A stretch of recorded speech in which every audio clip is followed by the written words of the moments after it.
শীতকালে রিক্সাওয়ালাদের জীবন কিভাবে যাচ্ছে।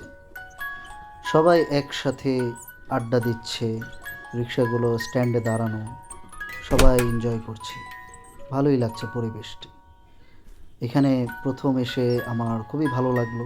সবার কত একতা, বন্ডিং। কোথাও কোথাও আগুন জ্বালিয়ে তারা এনজয় করছে, শীতের প্রকোপ থেকে বাঁচার চেষ্টা করছে।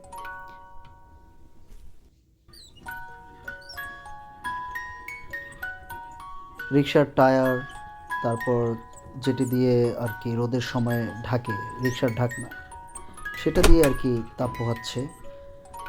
বিভিন্ন জায়গায় আগুন লাগানো হয়েছে। এই একটি বিড়াল গাড়ির নিচে পড়তো এখনই, যাক বেঁচে গেল। একটু সামনে এগিয়ে যাই।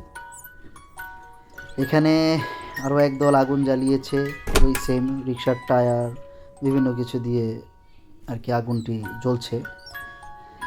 তো তাদের সময়টা খুব এনজয়েবলভাবে যাচ্ছে, ভালোই লাগলো। এটা আসলে ময়লার রাখার স্থান, বা ময়লা এখানে এসে পোড়ানো হয়। এখানে শুধু ময়লা আর ময়লা। আমরা কত ময়লা করি দেখেন, ঢাকা শহরের মানুষ।